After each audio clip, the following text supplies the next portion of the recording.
વડનગરના સાબલિયા ગામની મહિલાનું ગર્ભાશયની કોથળીના ઓપરેશન બાદ મોતનો મામલો થોડા દિવસ અગાઉ સામે આવ્યો હતો। ગત તારીખ 6 ડિસેમ્બરના રોજ લક્ષ્મીબેન ઠાકોર નામની મહિલાનું ઓપરેશન બાદ 1 જ કલાકમાં મોત થયું હતું। ત્યારે આ મામલે મૃતક મહિલાના પરિવારજનોએ ડોક્ટર સામે બેદરકારીનો આરોપ લગાવ્યો હતો।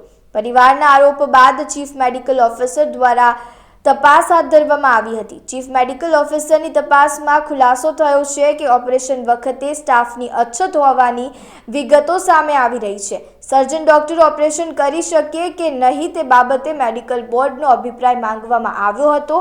મેડિકલ બોર્ડના અભિપ્રાય બાદ દ્રષ્ટિ હોસ્પિટલના ડોક્ટર વસંત પટેલ સામે કાર્યવાહી કરવામાં આવી છે, પગલાં લેવામાં આવ્યા છે। ત્યારે મૃતક મહિલાના પરિવારજનોએ આજે ચીફ મેડિકલ ઓફિસરને આ મામલે રજૂઆત કરી છે।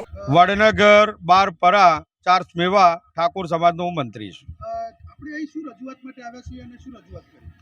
6/12 તારીખના રોજ સાબલિયા ગામની એક દીકરીનું જે ગર્ભાશયનું ઓપરેશન વડનગરના જે વસંતભાઈ પટેલ સાહેબ ડૉક્ટરે જે ઓપરેશન કરેલું અને એ ઓપરેશન નિષ્ફળ ગયેલું એ બાબતની અમે આજે રજૂઆત કરવા માટે આવે છે। અને શું માગણી છે આપની? અમારી એ માગણી છે કે આ બેનને ન્યાય મળવો જોઈએ।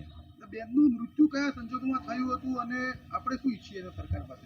એ એમને જો એમનો આ વિષય ના હોય તો પહેલાં ઓપરેશન ના કરવું જોઈએ અને ઓપરેશન કર્યા પછી આ ભાઈ 1 જ કલાકની અંદર એક્સપાયર્ડ થઈ ગયેલો છે, એટલે આ બેનને ખરેખર ન્યાય મળવો જોઈએ। મારા નાના ભાઈના વાઈફને વડનગર દ્રષ્ટિ હોસ્પિટલમાં ઓપરેશન કરાયેલું ગર્ભાશયની કોથળીનું, બરાબર, અને તે સમય દરમિયાન મારા નાના ભાઈના ઘેરથીનું મૃત્યુ થયેલું, જે ડૉક્ટરના બેદરકારીના કારણે થયું છે અને એની જાણ માટે અમે મહેસાણા આવેલા છીએ। આપણી શું માગણી છે? ચીફ મેડિકલ ઓફિસરને આપણે શું રજૂઆત કરવાની? સાહેબશ્રીને અમારે એ માગણી છે કે અમને યોગ્ય ન્યાય મળવો જોઈએ। ડૉક્ટરે કઈ પ્રકારની બેદરકારી રાખીને ઓપરેશન? ડૉક્ટર પહેલાં તો ગાયનેક છે નહીં અને મારા ભાઈને વાઈફનું ગર્ભાશયની કોથળીનું ઓપરેશન કર્યું છે। આપ વડનગર ખાતે આપ તપાસ કરી હતી મહિલાના મૃત્યુ કેસમાં અને મેડિકલ જે સમિતિ છે એના દ્વારા પણ તપાસ કરવામાં આવી હતી, તો શું તારણો મળ્યા છે?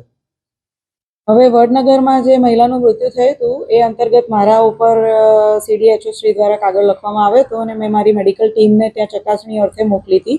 ત્યારે અમને એવું ધ્યાનમાં આવેલું છે કે ત્યાં હોસ્પિટલની અંદર ફાયર NOC જે હતું એ એક્સપાયર થઈ ગયેલું હતું અને હોસ્પિટલનો જે સ્ટાફ હતો એ સ્ટાફ જે એમણે બતાવેલો હતો CEAમાં એટલે ક્લિનિકલ એસ્ટાબ્લિશમેન્ટ એક્ટ અંતર્ગત જે એમણે રજિસ્ટ્રેશન કરાવવા માટે માહિતી મોકલેલી હોય એમાં ધોરણ પ્રમાણેનો જે ગુણવત્તાવાળો જે સ્ટાફ હોવો જોઈએ, ક્વોલિફાઈડ સ્ટાફ, એ ક્વોલિફાઈડ સ્ટાફ નહોતો। તે માટેની અમે એમને ઓલરેડી એક નોટિસ આપેલી અને ક્વેરી આપીને એમને સ્ટાફ બદલવાની માંગણી પણ કરેલી હતી। જ્યારે અમારી ટીમ ગઈ ત્યારે એમણે 2 નવા સ્ટાફની રિક્રુટમેન્ટ બતાવીને અમને સર્ટિફિકેટ્સ બતાવેલા હતા, પરંતુ તે બંને સ્ટાફ એ વખતે ત્યાં હાજર નહોતા, એટલે એ પણ હજી એક શંકાનો જ વિષય છે અને એના માટે પણ અમે એમને નોટિસ આપી છે અને આગળની કાર્યવાહી માટે ડિસ્ટ્રિક્ટ રજિસ્ટ્રિંગ ઓથોરિટીની અમારી જ્યારે બેઠક થશે ત્યારે અમે અધ્યક્ષ સમક્ષ આ મુદ્દાની ચર્ચા કરીશું અને પછી આગળનો નિર્ણય લઈશું। કયા પ્રકારનો સ્ટાફ હતો અને એનેસ્થેસિયામાં પણ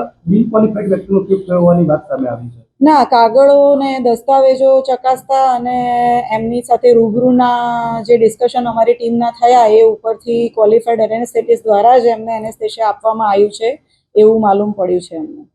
સ્ટાફ જે છે એ કયા પ્રકારનો બિન ક્વોલિફાઈડ છે અને જે ગાયનેક નહીં હોવા છતાં ગાયનેક ઓપરેશન ડોક્ટરે કર્યું, તો એ બાબતે શું કર્યું?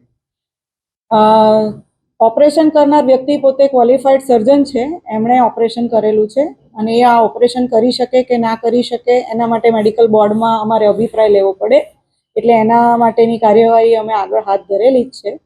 અને બીજું શું પૂછ્યું આપણે? ગુજરાત મેડિકલ કાઉન્સિલના નિયમ મુજબ જ્યારે કોથળીનું ઓપરેશન હોય ત્યારે ગાયનેક ડોક્ટર ફરજિયાત હોવો જોઈએ, આ કેસમાં એવું થયું છે? આ કેસમાં જે ઓપરેશન કરનાર સર્જને ઓપરેશન કરેલું છે અને સર્જન પણ ઓપરેશન તો કરી શકે, કોઈ પણ પેટના ઓપરેશન હોય એ સર્જન કરતા હોય છે, પરંતુ આ ઓપરેશન જે વજાઇનલ હિસ્ટેક્ટોમી થઈ છે એ કરી શકે કે ના કરી શકે એનો અભિપ્રાય મેડિકલ બોર્ડ આપશે।